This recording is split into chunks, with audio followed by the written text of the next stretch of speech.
we ask you to pin the phone number 7564. Commissioner Yamamoto, it's already pinned. Okay, thank you very much. Okay, so welcome everyone. Time being 10:04 a.m. We'll start this emergency meeting that the Board of Commissioners has called this morning. I'm Commissioner Dave Yamamoto. Also on the line with us, we've got Commissioner Aaron Scar and a bunch of very important people to this conversation. We just want to have a discussion about the closure of Highway 131, which occurred early last evening. And this is just my understanding. We'll get clarity as we go on.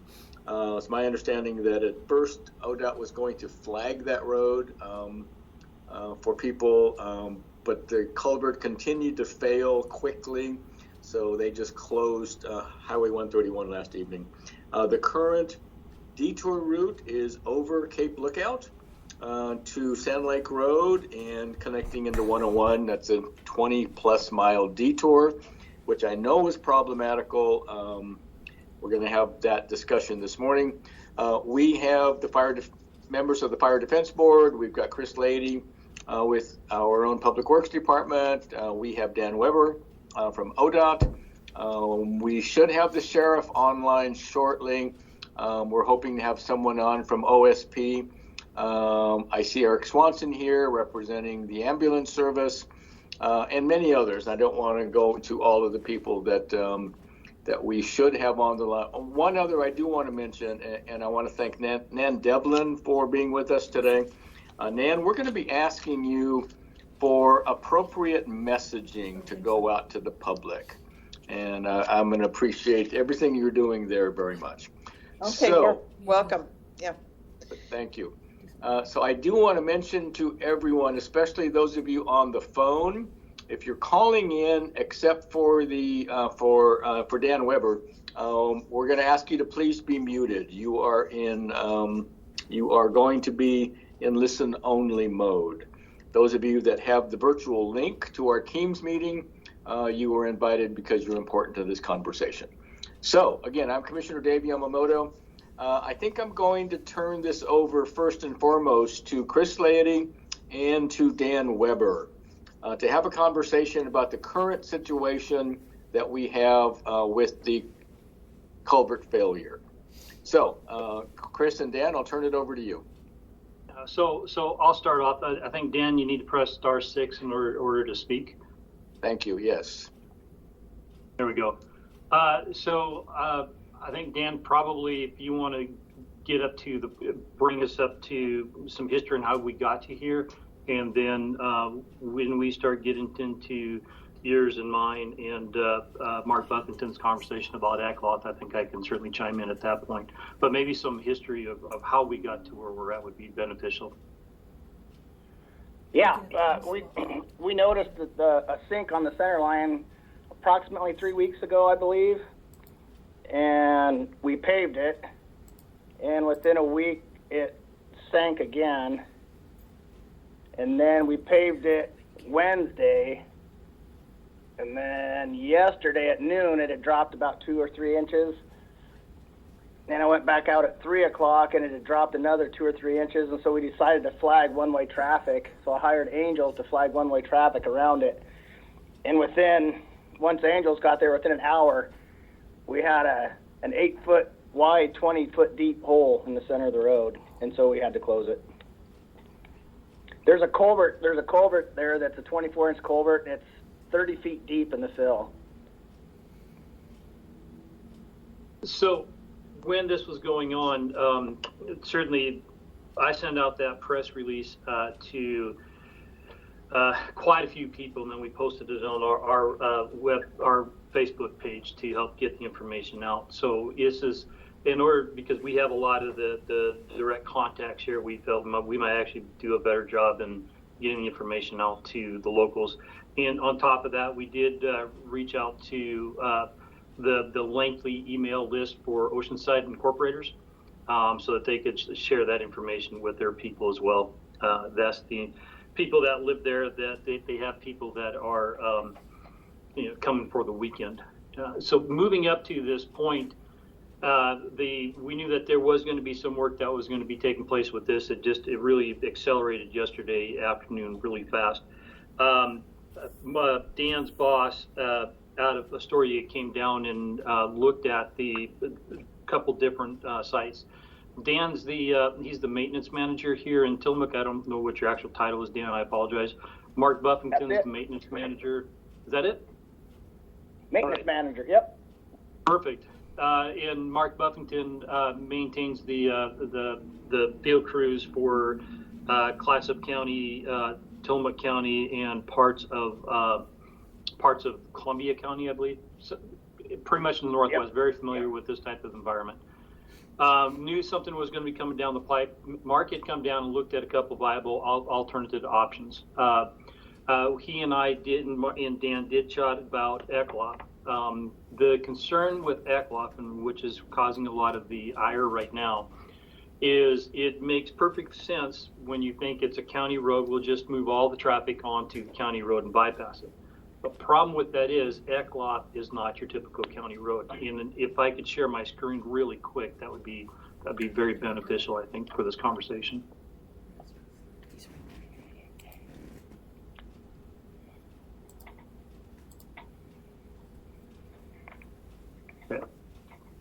Sorry, I think I was muted. So if we can allow Chris Lady to share his screen, there you go. So this is ECLOP. This is ECLOP Road. So actually, I drove it this morning. I'd driven it last week, and I drove it with. I drove it after I was aware to find out the current conditions. This was taken back in September of 2020. So we hired a contractor consultant, and they photograph all of our roads once every 2 years, so we can keep up with the condition of that. It's actually much better than it shows in the photo because a lot of the trees have been harvested out. So this is through the section here it's a county right of way. It was built to a forest standard. As you can see, it is a narrow single lane road. So detouring traffic off of Highway 131 results in a couple of situations. One, you have a road that can only carry one-way traffic. On a normal logging road, it's perfectly fine because you have minimal traffic, and there are places that you can pull a car over and let another car drive past. When you have a few vehicles, that's not a problem. With putting out there to the world that Highway 131 is closed, the GPS on everybody's device is going to tell people that the shortest route is to come down ECLOP. So by leaving ECLOP alone and doing nothing with it, we've essentially routed all traffic on Highway 131 on ECLOP Road, which is not set up for two-way traffic, and there's just not adequate spaces. So to keep emergency response times improved, the email that I sent out, that to kind of put that out there into Facebook, into the email group that gets notified of road closures, we did put out there that this would be open for emergency vehicles. So the county road departments are off on Fridays. So as soon as we got the word that, hey, this is a go, we got together people to work on today. So we're sending a crew down ECLOP to help smooth out some of these larger potholes to help ambulance services out. It is not intended to do a massive rebuild of this road. The better you make this road, the faster they go. So when I drove up to the site this morning to take a look at that, one of the things that I did, I was driving fairly normal, comfortable, and coming around some of these blind corners, people come flying around the corner, and I almost, did a head-on collision. I'm familiar that there's people that are going to be driving too fast, so I was aware of that. But you already have today people that are driving too fast on that road, one way, not paying attention to the fact that, well, they might have people coming their way. They may not be used to driving these type of roads. So I had requested that ODOT put road closed on either side of ECLOP for safety reasons, not to be negative against the public, but I think that all the additional traffic would have resulted in a greater safety. In addition to that, the bottleneck of cars that this could see if it was open to traffic would certainly delay first responders, and certainly it might actually take you longer than to do the 30-mile route. To pull off on some of these locations, you could certainly get stuck off on the side. So that was, I had requested ODOT close Eckloff Road. So Chris, if I may interject here. Yep. So if I may interject. So I just want to make it very clear to everyone that Eckloff is currently open for emergency vehicles. And I think that's an important aspect to understand. Even if we, and I've had a lot of people tell me, locals tell me that, well, you need to allow local access only. Well, once you start letting a few people through, it's going to be a real problem. And even so, since we're diverting traffic off of 131, even if we just allowed local access, we would have to pull that easement to check IDs. But with increased traffic on Eckloff, even with locals on that road, possibility of an accident is greatly increased. And if we have an accident, then there's going to be problems with emergency vehicle access to Oceanside and Netarts. So even though we've got a lot of our locals saying that, why don't you open up Eckloff just to local traffic? For safety reasons, I just don't think that's a good idea. I do need to report. I just had a conversation with Commissioner Bell, and she just wanted me to mention on her behalf that this group should discuss the possibility of having locals the ability to use Eckloff. I don't think it's a good idea, but I would just need to put that out there since that was one comment that Commissioner Bell had. So I'll chime in with that briefly. We looked back the other weekend to Pacific City. Pacific City has a lot of signs, the boat ramp, a lot of signs for people to do the beach access, and there's no parking on the beach, and it was gated. One of the dory men possibly had left the gate unlocked, and as soon as one person went down on the beach, everybody went down on the beach and ignored all kinds of signs. So we get into the situation there is that, okay, who is local? And who's going to be the person at the toll gate that says, go, don't go, go, don't go. And it gets in the situation as soon as one person goes, everybody goes. It'd be very difficult to actually administer that. So possibly one of the things we need to look at too is the length of time that this is going to take place. The contractor worked cranked all night last night. ODOT has, I think, 5 trucks or 4 trucks. The contractor has an additional 5 trucks working on this. Tim and I just got, Chief Carpenter and I had actually just come from the site and took a look at it, and they're making really good progress. So it's, and possibly I shut up and let other people kind of continue the conversation about the local access. Thank you, Chris. Tim Carpenter, Chief Carpenter, I'd love for you to weigh in. You're the most egregiously offended with this road closure. Love to hear from you. Well, I have to agree. I would love to see it open to local traffic because I am a local. But I don't see any way of being able to police that and make it viable for everybody. You wouldn't just have to have somebody standing at both ends checking IDs. You'd need law enforcement at both ends checking IDs.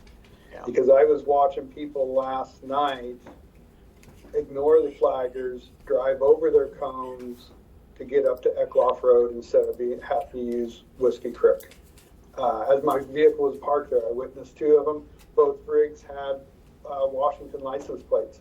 So, you're going to need, if you're going to do that, it's going to have some teeth to it. So there's somebody there that says, no, you cannot go. A flagger's not going to do it.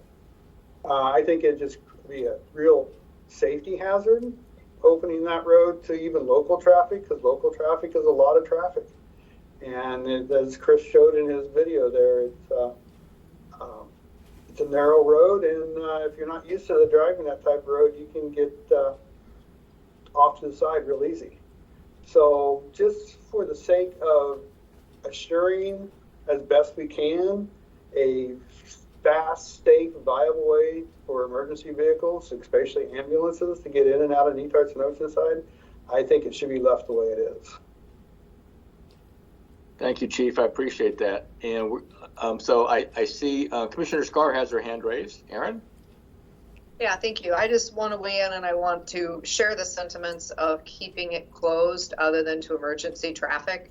We had a conversation at a Northwest ACT meeting. I think it was 2 weeks ago. We had a Northwest ACT, and we were not talking obviously about this road, but we were talking about a road outside of Forest Grove and talking about the challenges of local traffic only, and how that really, doesn't do anything. You can post as many signs as you want that say local traffic only, and everyone will go. And then it comes back to exactly what the chief was just saying, that you have to have law enforcement on either end, literally checking IDs. And by the way, how many people who own a home in Netarts or Oceanside but don't have an ID that says they are from this area will demand that they are a local?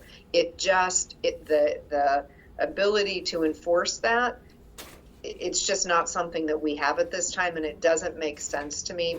I am really sorry for everyone who is local. I think this is very frustrating. That said, as Chris just said, they have been working through the night, which to get the work done. I would love to hear from Dan, if we could, what we expect the timeline to be on this project. What I had seen previously was 48 hours.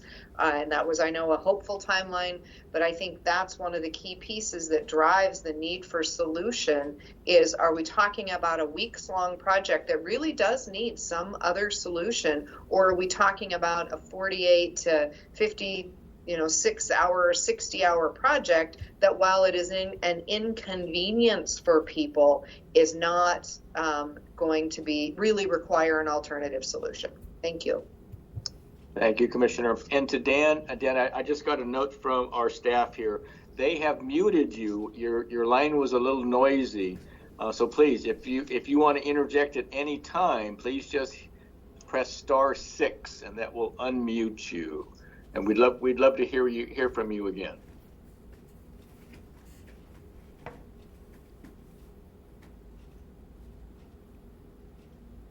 Can you hear me? Yes. Perfect. Okay. Yeah. So as far as progress goes, we started last night and worked till a little after midnight, and then picked up 5 o'clock this morning. Obviously, there's always challenges digging a 30-foot hole in the road. We've got fiber optic lines we're dealing with now. And it's a fish stream. So our environmental folks are going to be on site soon, and we have to do some work to deal with the fish. We can't just open it up. But as far as the excavation goes, everything's going good. We got 9 trucks going. We're hoping the pipe's being delivered today on site. We're hoping by tonight or tomorrow we have the new pipe in, and then it would just be backfill. So best case scenario, we'd have it open by Sunday. I would think worst case would be Monday. Thank you for that, Dan. One of the concerns that I have, and the reason I really started thinking this morning about calling this emergency meeting, with the heat in the valley, we're just going to be inundated with people. And if they're going to Netarts and Oceanside, they're going to be very confused. And Google Maps is going to take them, if 131 is closed, which it is, Google Maps is going to take them on Eckloff. And so I don't know what the situation is at each end on how Eckloff is blocked. Because again, we don't want any motorhomes or trailers and lots of traffic on Eckloff. Do we know exactly how Eckloff has been closed on both ends?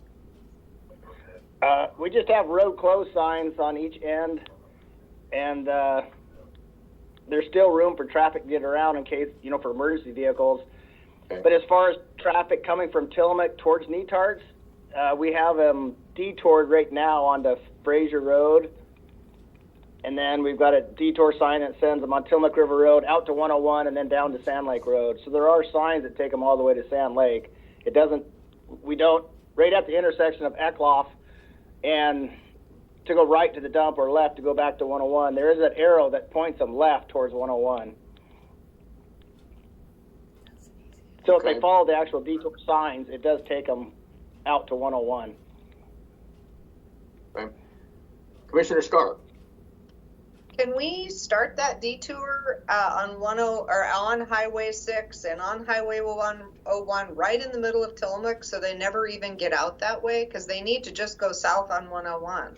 So can we put a variable messaging sign on 6 before you get to 101 that says Highway 131 closed, use detour 101 south? So we just don't even get them out in that little mess of We smaller could. roads. We have a permanent VMS at the mouth of the canyon coming in from highways, from Portland. So I could have our dispatch put something that Highway 131's closed. And It just seems like if we can keep them from ever getting over toward Fraser and Tillamook River Road and Right. Eckloff, let's Right. not do that. Let's keep them out of that area completely by letting them know. And that was one of the reasons that we asked that Nan be here this morning. I think Laura is here as well with Tillamook Pioneer. We'll get it to the Headlight Herald. We want to get this out and catch people because the majority of people that are going that way are either A, local and they will find out quickly, or B, there are visitors, and let's get them headed south immediately, and or if they're coming from the south and they're going to try to get there, can we have a sign that lets them know, hey, turn here at Sand Lake before they get all the way to Tillamook and have to turn around and go back? the northbound traffic on 101, turn them at Sand Lake. Because if they're planning to come from the south and they're heading to Netarts or Oceanside, that's where they should turn, correct? Correct. Yeah, but I don't know how we'd ever So- sign that and not confuse people But if you have a VMS that says Highway 131 closed, so that people who know that's where they're going go, oh, detour here. I mean, I know I'm not an ODOT sign person, but just thoughts. Just one Right. other issue. I mean, I'm not sure how many people know 131 goes to Netarts Oceanside. So, and Right. I know the number of letters you have is very minimal on these signs, but Highway 131 Netarts / Oceanside closed. That would help with trying not to confuse as many people as we can. Yeah. I know you're the issues there, but Right. just trying to get as much information out there as we can. Yeah, right now our first sign, we have a VMS board that we borrowed from the city. It's just a couple blocks west of the library that says Highway 131 closed 4 miles ahead, use an alternate route. Okay.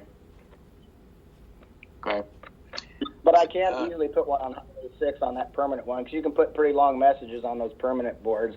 Okay. Those are Yeah. VMS that we pull out there, you're pretty limited to what you can put on them. Yep, I know. Jim, I Well, see and you then got is your it- hand up.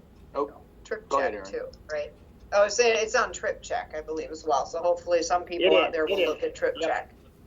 And Yep, can it we is. get Eckloff? I mean, Eckloff is closed on Trip Check too, good. I believe. Yes, it is, I believe. Okay. So Jim, I see you've got your hand up. Yeah, part of what I was gonna ask was what Commissioner Starr had talked about, but, for Chris and Dan, could we get some kind of messaging on the permanent meter board out on Highway 22? And Chris, maybe could we redo the signs in PC that point them out through, Sand Lake Road and Cape Lookout Road? Yeah, I could drive down to PC and program them to note Oceanside, Netarts Highway closed, use Highway 101. Or use Sand Lake Road or Cape Lookout Road. I can do something. Do you think that would be much effective? I don't know. I know we get a lot of people that do come through our area and headed towards Netarts because we get asked quite often about how to get there. So just a thought. And one other note for Nan Devlin. So Nan, I know, so people coming in this weekend to get out of the heat, they're thinking they're going to Netart's Oceanside. They may change their mind and go somewhere else, either south into South County or north into Rockaway and Manzanita. So this needs to be just a little heads up for those areas also, maybe to expect a few additional people that we're planning on going to Netart's Oceanside. Yeah, thank you for that. I will notify the cities and the regions about that. Thank you. Okay, so Chris, what else did you have? So I did pop on Trip Check and verified that Eckloth is closed and on that portion through the forest, and then also the 131 Milepost 5 closed with detour. So that is current on Trip Check. Okay, perfect. So the other thing I want to go ahead. The other thing that I want to note too, and this might be because it is a fish passage, the closure that ODOT is working through. I know that they have to have their environmental folks come into the mix. Anytime you bring the environmental people into the mix, that sometimes might add more questions as far as impacts to the schedule. So the excavation work, the physical work, putting the pipe in, on track. They're doing a fabulous job with that. There's the uncertainty right now of the environmental component when ODOT, I assume ODOT out of Salem comes into town. Okay. Yep. So I think we're in a better position than we originally thought yesterday, since they're almost to the point where they're taking the old culvert out and replacing the new one. So hopefully this will go quicker than we all hoped. Commissioner Scar. So will there be a location where ODOT keeps updates so we can direct people specifically to check to know, is it going to be Sunday? Is it going to be Monday? You know, we just have a lot of really concerned community members around this, and where do we send them to get the most up to the minute information? Ooh.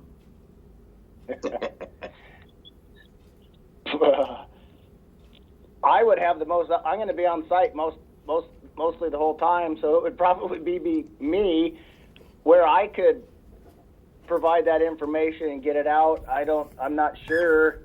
I have Joe Warren's cell phone number, and then the Tillamook County, the Pioneer. I talk to them a lot. I'm just wondering if there's a Facebook location that we can choose to be our point, whether it is Public Works. Chris, I realize that you may not have somebody on all weekend to keep updates on that, or whether it is the Pioneer, which I think does have somebody on all weekend, the Headlight. But it would be great to be able to tell people, monitor this specific Facebook page for the most up-to-date information. The easiest path there is the initial announcement went out from the Tillamook County Public Works website or the Facebook page, and then at that point it got broadcast out to everybody. In addition to that, the email that we send out to about 100 people, it might be a little less now, that gives everybody the update of road closure. We'll send that email out. I'll post on the Tillamook County Public Works Facebook page. And then everybody, as soon as that's posted there, that all the other Facebook pages pick up that really fast. And I know will that be updated? Okay, and updated through the weekend? I will. We'll get it updated as soon as I know from Dan. Does that work, Dan? Okay. Yeah, you bet. Yeah, I'll keep Chris. Yeah, I'll keep Chris up to date on what exactly is going on. Perfect. I think that's a great thing. I think that just gives people a sense of, okay, there is a place to get up-to-date information. And then, Chris, we can just let people know that as there are changes, they will appear there. So if the environmental people get on site and say, now it's going to be Wednesday, great. At least we can push that out through a channel that people know they should be looking for it. Okay, so Chief Carpenter, I know you had your hand up and you put it down. Anything you want to add here? I was just going to add that I can be a point of contact if necessary, but if Chris has my cell phone number, and so we could just stick with that route. That would be fine. Perfect, thank you. Oh, I saw another hand and it disappeared. So one other that I think we need to keep in the loop is Randy Thorpe, our emergency manager. He's sending out updates. He sent one out this morning, I believe, and he made a note in his last update that after this meeting that he may have another update for people. So we need to keep Randy in the loop at the same time. Okay, any other issues? Commissioner, this is Jim again. Yeah, Jim. This question is more for Tim and Darren. Do we want to contact dispatch, and if Tim has anything in his area, have us contacted if you need help instead of the regular response that you would normally get to your area?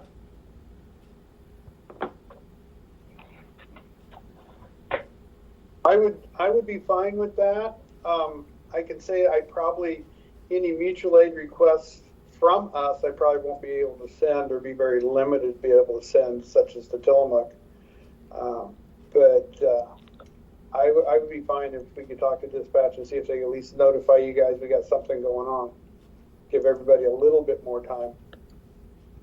And also, that was going to be one of my questions is, has dispatch, how they've been notified on this and what their procedures are going to be. So I know we sent a meeting invitation to 911, and I'm not sure who we might have online. Commissioner, I see Tiffany Miller online, the director. Oh, and I see she's got her hand up. Great. Tiffany. Yes, I am here.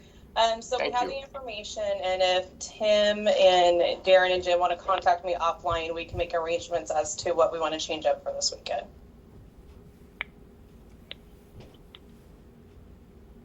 Perfect. I see nodding heads here. Okay. So Tiffany, is there any other issues that you have you want to express? No, not from me. I think we're pretty aware of what's going on, and as long as we make a plan as to how the response areas are going to change, we're good. Okay, perfect. And I know, according to Dan, that there was a fiber optic cable laid in there somewhere, and they're being very careful with that. I think we all need to understand that accidents do happen. If we lose that fiber cable, if it's cut somehow, we got to make sure that we all somehow remain in contact with each other. So just keep that in the back of your minds. Anything else from anyone?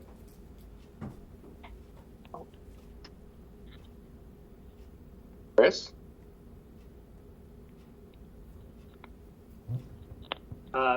Really quick update on the Cape Mears Loop Road.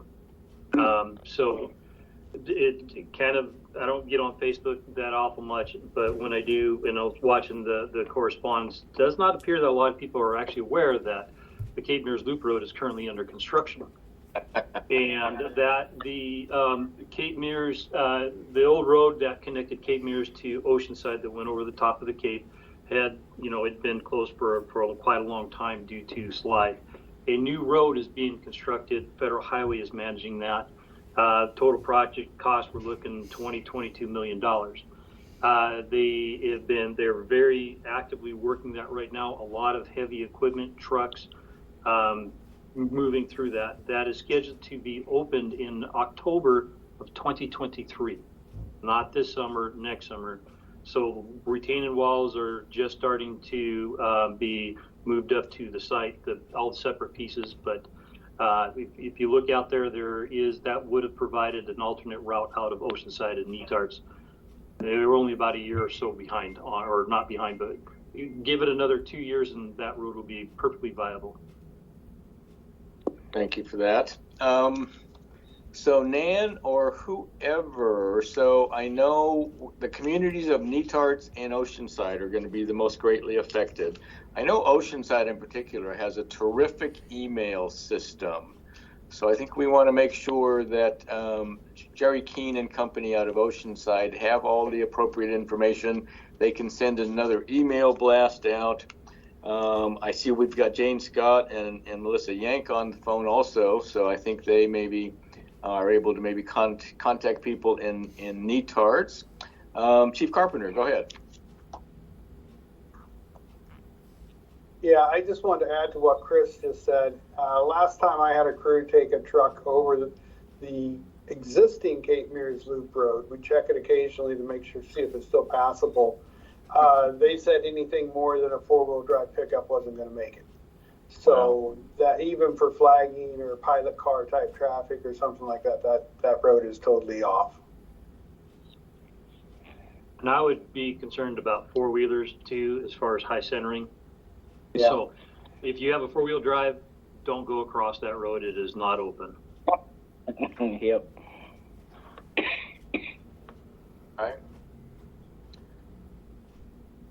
All right. Anything else from anybody? I appreciate everyone being online. Nan, I appreciate everything that you're going to do for us here and getting the message out to everyone. I do see Laura Swanson on the line. I appreciate that. I'm not sure if we have anyone from the Headlight Herald or not. Yeah. But, oh, perfect. Joe Warren's here too. Thank you, Joe. I appreciate that. Randy Thorpe. I do have one option too, is I can use Everbridge to send out an alert there. It's usually, for more of the emergencies, but this may be a good use for that. And I can easily draw a shapefile in that area, and I can send out as soon as we have the proper wording. I can get that from Chris once it's all set or the way we want to word it, I can send it out that way. The other thing I can do is send through Nixle. A lot of people there signed up for community updates. And a lot of that was people that are not from this area. So that may be another avenue that I can do, is send out a message on the community update side of Nixle and get the word out that way. That may reach some of the people that may be coming into the area. I think that's a good idea. We just have to be very clear on the messaging that we want to send out. So if you can get together with Chris and maybe even Nan, maybe Chief Carpenter, to make sure, since this Chief Carpenter, this is your area, so we want to make sure the messaging is absolutely appropriate. So if we could do that, I think that would be great. If you could shape the area of receipt for those messages, again, that's even better. Okay. Hey, Yeah, anything else? Oh, I'm writing up the announcement now. I'll send it over for review to you and Chris and whoever you want to share it with, and I'll wait for your response and we'll get it out right away. thank you, Nana. I really appreciate you being here today. I really do. Okay, what else? Somebody else just put a chat message in, or maybe it's an old one. Okay. Both of those by Chris. All right. So if there's nothing else, we'll go ahead and adjourn this meeting. I appreciate everyone being here. I think it was helpful, especially once we get the messaging out that we really need to get out. So Dan, did you have anything else? Nope. Okay. Okay, with that, time being 10:42 a.m., we will adjourn this emergency meeting of the Board of Commissioners. Appreciate everyone attending. Thank you.